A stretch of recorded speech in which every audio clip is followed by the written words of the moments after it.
In a land far, far away, there was a kingdom hidden deep within a lush valley, where a fire-breathing dragon turned the very rock to molten steel.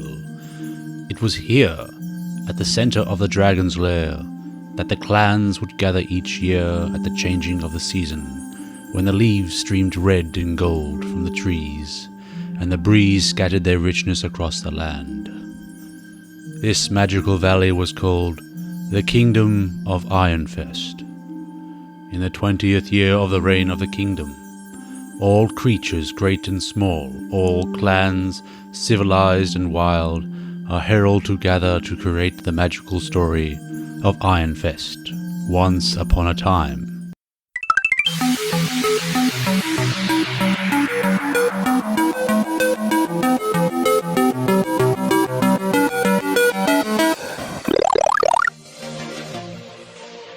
Welcome to the S.O.A.P.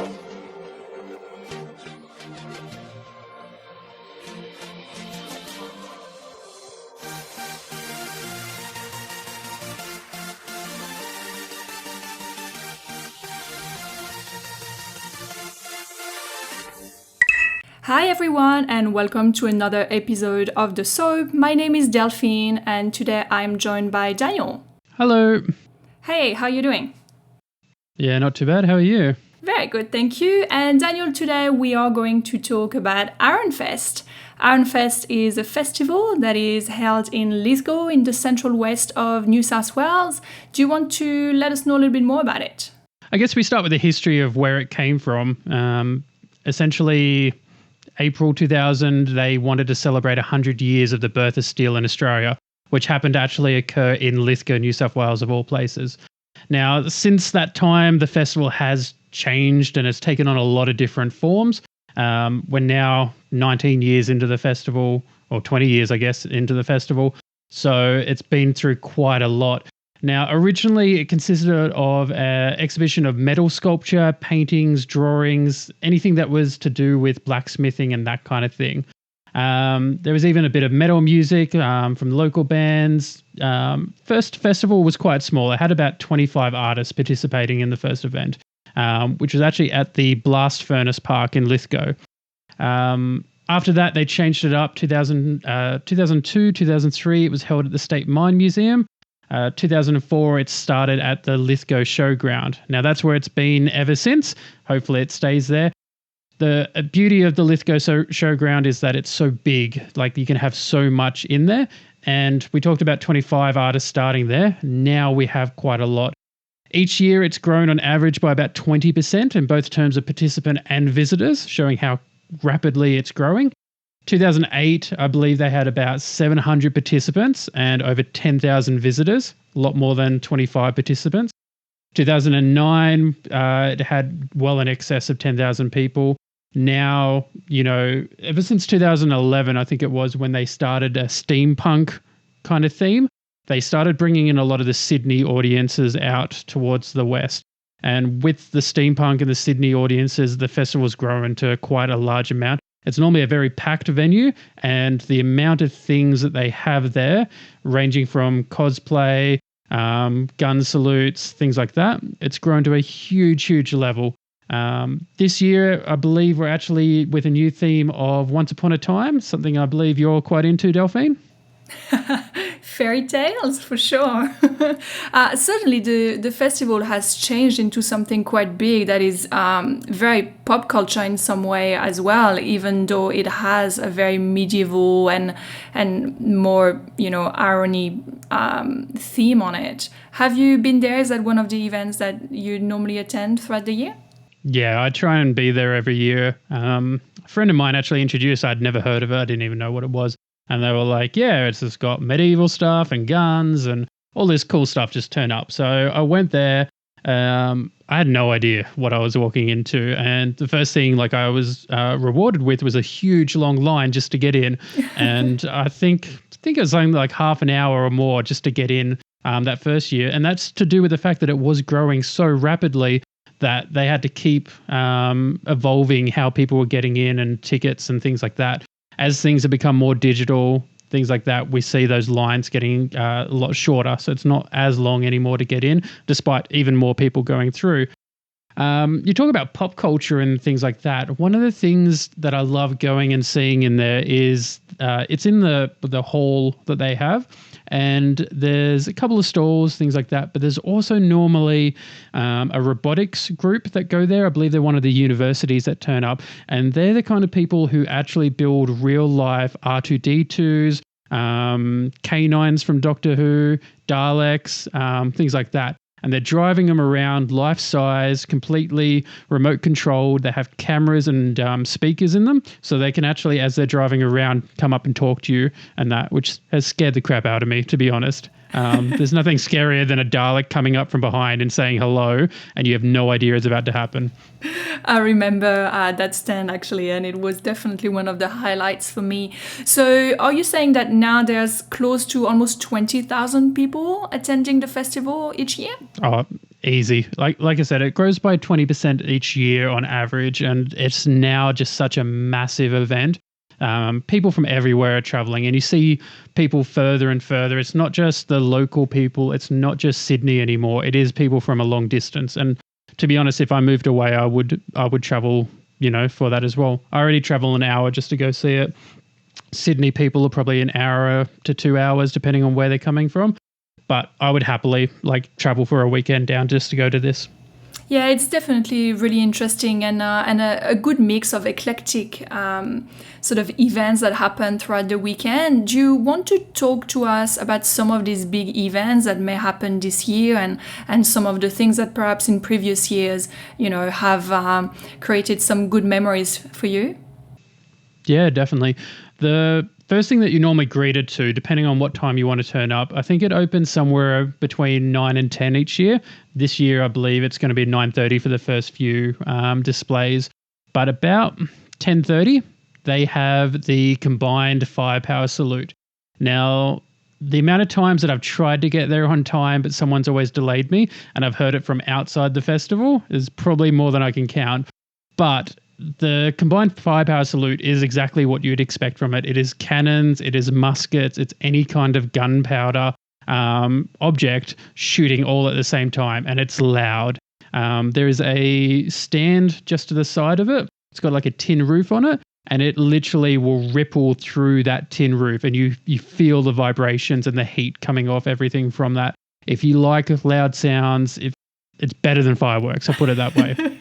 I remember one of the events, I think last time I went would have been 2 years ago, and the tanks, the firepower is quite insane. If you've never heard it, you understand the terror that people must feel when hearing them in real life settings, because it was terrifying and I did not expect that at all. Yeah, it's scary, and they're not shooting at you. If they were shooting at you, I can only imagine what those people go through, and that's a whole new level of respect. And that's one of the reasons I think that these people do that, is it does show you exactly what's going on. You're not going to see a tank driving down your street every day firing off rounds, but at this festival you get to see, obviously they're blanks that's being shot, but you get a real experience from it, and they'll do everything. They blow up the tanks. Those tanks will catch fire. They're driving around. They're not just, sitting still. They're driving around, doing laps of the showground, shooting each other, blowing each other up. And it's quite the experience. And like I said, you feel the blast go through your body, and you feel the heat as it comes through you. So it's an incredible experience. And they have a bit of fun with it as well, because you've got the medieval guys who are doing their displays. And normally at some point, someone, I don't know who thought of it, someone had a drunken idea that thought that the medieval LARPers would have a go at attacking these tanks. And so there's normally at some point during the day, the medieval LARPers will start charging mid-display from the tanks and get all gunned down. Have seen one person actually get through and claim a tank for his own, but normally you're going to see all these LARPers normally get mowed down, and it's delightful. So what other types of events can you expect there? Perhaps you're talking about medieval times. What can you expect in that type of event? Normally we have Mike on here, and he's the one who talks about LARPing and things like that. But he's very big into that culture of full medieval armor, not just like foam stuff like that. We're talking about the full plate mail and chain mail. Like these people will hand make it. And I had a friend who actually made a set of chain mail armor, from scratch. Like each individual rung he did himself. I'm told that if you don't wear like some protective cloth underneath it, it scratches all your body and rips all your hair out. So if you are going to make some, make sure you're protected. But they'll get fully into this with the swords, the shields, everything. It is combat sports that they do, which means that there is contact being made, metal on metal, body parts being hit, and there can be injuries. You're also going to see the jousters and the equestrians there. And for anyone who doesn't know what jousting is, we're going back to medieval times where two people on a horse with a lance would charge at each other, trying to knock the other person off. And that kind of sport has been so dangerous that kings have participated and died doing that kind of sport. So it's a very, very dangerous sport.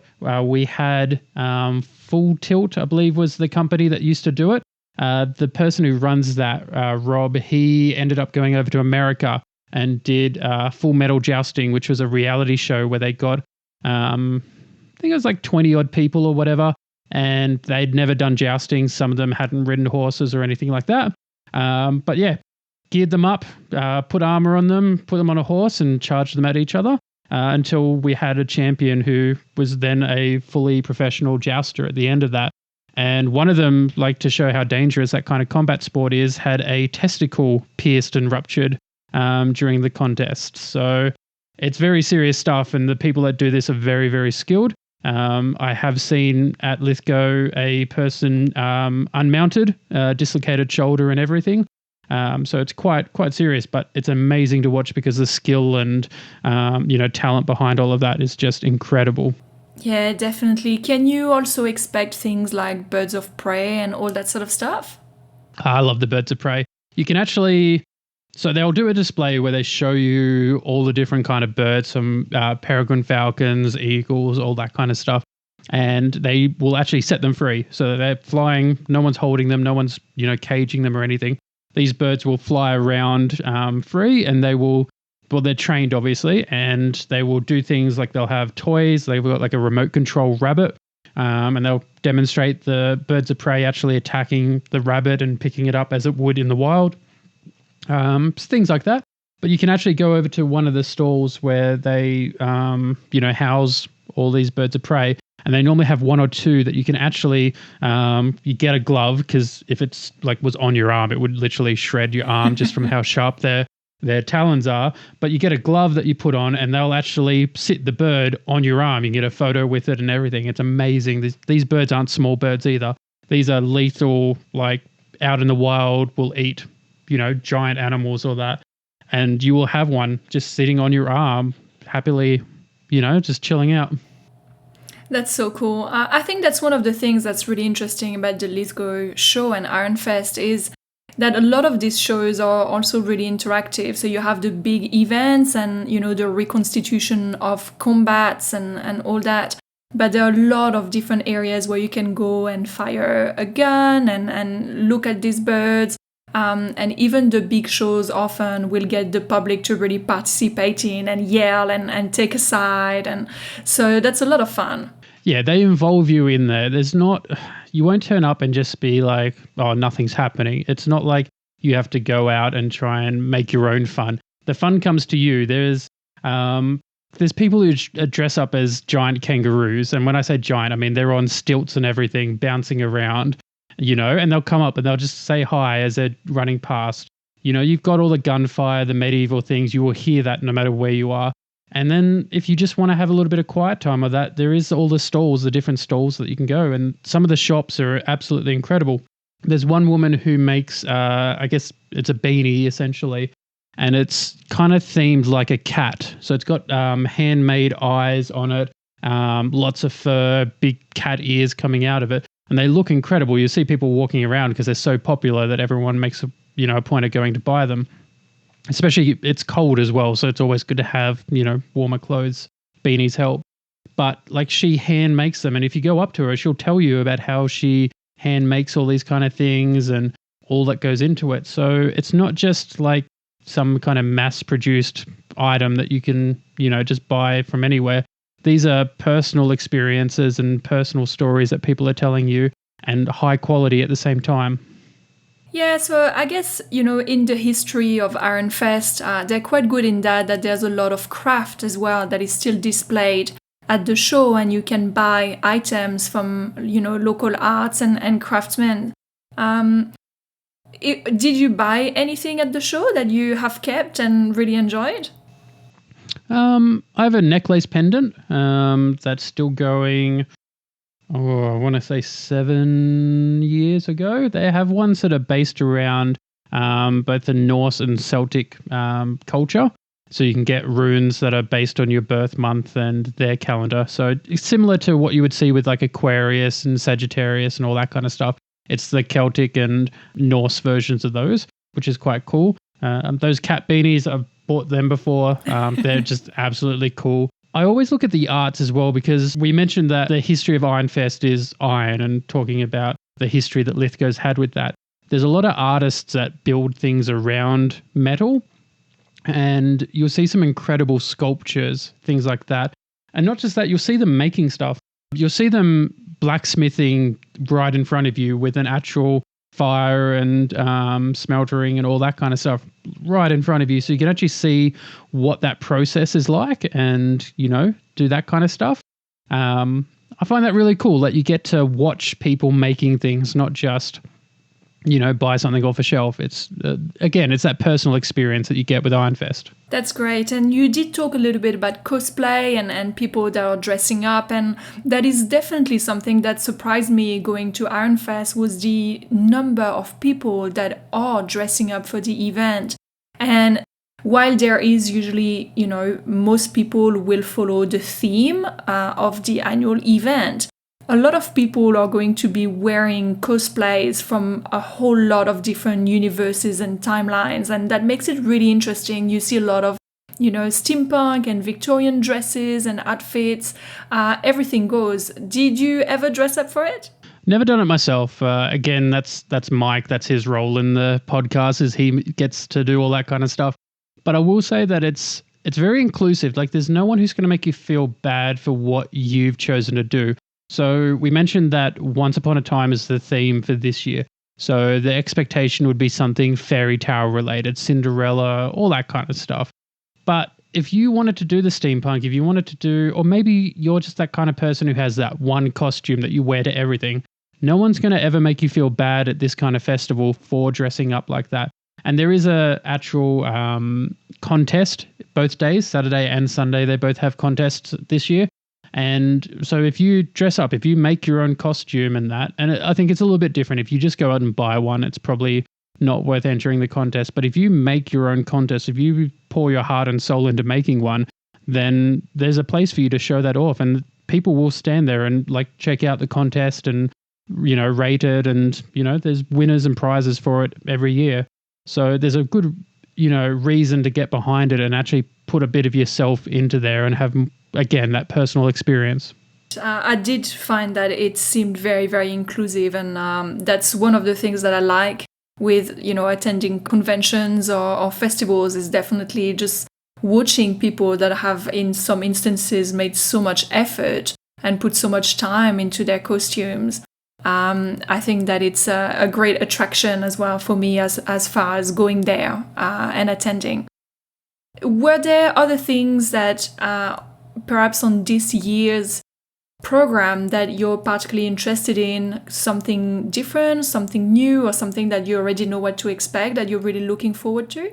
Probably nothing different. I enjoy, I'm happy seeing the same things over and over, because, again, these people, they put so much time and effort into it that it makes you impressed. And no matter how many times you see the same thing, it's not something you're going to see any other day of the year. One of the things, they've got this old, I guess it's like a tractor. It's this big, giant, old steam contraption, and it's a snail pace for how fast it can move. And it's got to take a lot to get that thing moving. But that thing is ancient, and it drives around, and that's a real piece of history right there that, 100 years ago, people would have been using that and thinking that was the pinnacle of technology, probably. it's incredible seeing that kind of thing, and just that people can keep that going. Like I always think old cars, like when someone has an old car and it's still in perfect condition, I think about how impressive it is that, they kept that going and they kept it in good condition all that time. And this thing is so old, and it would have been industrial, for use. So it's incredible seeing that just driving around. And again, it's something you can hear across the entire festival. You'll hear it's, the steam going off. So there's definitely a lot of unique features to Ironfest, and you talked about, the types of things that you can expect in terms of shows, in terms of shopping, because, every festival or event, I think there's a little bit of shopping that needs to be involved. Now, a festival or a show is nothing without food. What can we expect when we go to Ironfest? Is that your typical, show fare? Yes and no. You're going to have those stalls that are kind of everywhere. The gozleme, the Mexican food. There's always, that chip on a stick kind of stall or that. But you'll also find unique things there. There's a group that do like their own personal wines, and you can do wine testing, things like that.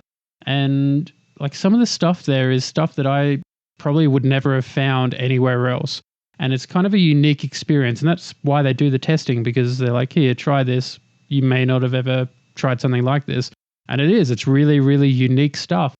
So I would say that you get the usual stuff, and I love the festival foods. Like I know you pay more for it, but it's always a good experience just getting that food. But it's cool seeing all the unique things, and those little ones that just bring their own little, kind of thing behind them. And again, I'm a big fan of that personal experience. And when they're there talking and they're telling you how they made something and things like that, it makes me want to buy it, or, at the very least, it makes me interested in what they are doing. So a ticket for Ironfest will set you back, I think, around $45 for an adult. So that's, not a completely insignificant amount, in particular if you're going as a family. I think you told us a lot about why it's worth it. What other things for you, make it really unique and highlight, how rich this particular event is? I think when we talk about the value of a ticket, $45 sounds like a lot, especially when you don't get anything. Like you think about how much food you could buy for $45, or, a video game or a whatever, and you keep that for life. But whenever I've walked into Ironfest, there hasn't been like a space where there's nothing going on. It's packed from one end to the other end, where there's a unique experience everywhere you turn. Whether it's the stalls, whether it's the hall, the showground, the food, the blacksmithing, like it just doesn't stop. No matter how long you walk around, you're finding new stuff. There's hours and hours of brand new content. And I find it very unlikely that someone would actually walk into there and not find a single thing they like. But more than likely, if you haven't been, you're going to find things that you never thought you would like and that you do like. And that's the experience. That's the $45 right there, is if you've never been, you will find something new that you would never have experienced anywhere else. Yeah, look, I 100% agree with you. Having been only once, and it's often a time of the year where I'm not able to go, I initially was a little bit surprised of, the ticket pricing, and I wasn't too sure what it would be like, and it's definitely worth it. I mean, you can just, stay in the grandstand area and watch the shows all day long, and it will be, value entertainment. It's a lot of fun. I feel like you learn a lot as well at the same time. If that's something that, you're interested in, you can learn a lot of things. But overall, it's got a really, really good ambience and atmosphere. People are very nice. I think everybody is looking to have a good time, and it's definitely a lot of fun. Yeah, I can't think of a time where I've witnessed a bad experience or, anything like that. It's the nicest group of people. And, sometimes you can walk into these kind of things thinking, what am I going to experience? Like, is this going to be a scary thing because I don't know anything here? But everyone wants to talk to you. Everyone wants to, give you their story, give you a reason why what they're doing is worth you looking at.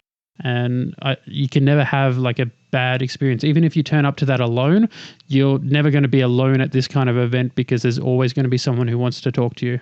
Mike is a key example. He's worked in cosplay stores. He's participated in events, things like that. And I've seen him, whether he's, participating in an event or selling stuff or whatever he may be doing, he's always talking to people. He's always like, have a look at this or check this out or, this is really cool. He'll point you in directions of other things as well, and that's it. It's people love it. People really enjoy this and they want you to enjoy it as well. Well, that sounds great. Okay, I'm sold and I'm really looking forward to going whenever I can. And is there anything more that you think we should talk about on the topic of Ironfest? No, that's pretty much it. It's if you have never been, then turn up, have a go, and you will definitely want to go again. If you have been, then you know exactly what you're getting yourself in and you've probably made plans to go again. Well, you heard Dan. He recommends it. It's got the S.O.A.P seal of approval, people. Thank you for listening to the S.O.A.P podcast and this episode on Ironfest. Please remember to like us, follow us, share us, drop a comment on social media. We are on Facebook, on YouTube, on Twitter, and on Reddit. And if you listen to us, please leave us a comment or a review. This can encourage new people to listen to us. We also want to let you know that we have just started a Patreon, and if you have a few dollars to spare, we would be ever so grateful. This would help us to purchase new equipment and deliver more content. Daniel, do you want to let us know a little bit more about the Patreon? One thing I might jump in there with is that with Patreon, we're non-profit. None of the money that goes into anything goes into our pockets. We all spend it back on fees for keeping the podcast hosted, equipment for making better content, things like that. So for those of you who are generous enough to chuck in a couple of dollars on Patreon, please, we are so thankful for it, and just understand it's not going into our own pockets. It's just to make content for you. Great. Thank you. Well, this is it for us today. My name is Delphine. I was joined by Dan. Thank you. We'll talk to you later. Bye.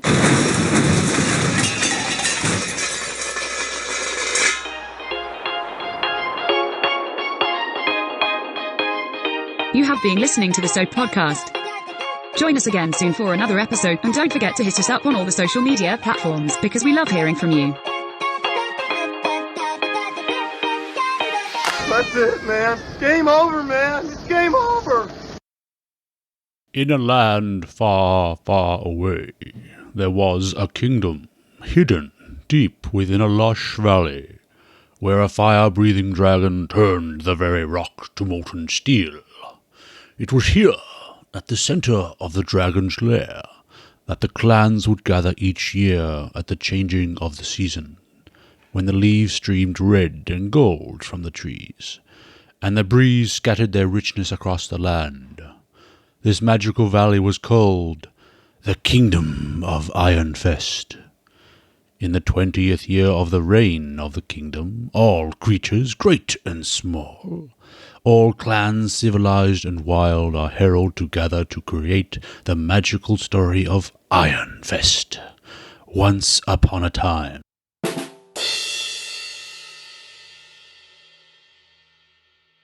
In a land far, far away, there was a kingdom hidden deep within a lush valley, where a fire-breathing dragon turned the very rock to molten steel.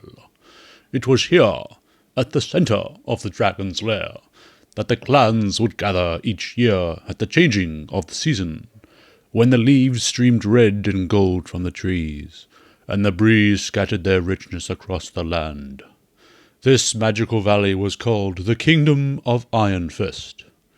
In the 20th year of the reign of the kingdom, all creatures, great and small, all clans, civilized and wild, are heralded to gather to create the magical story of Ironfest once upon a time.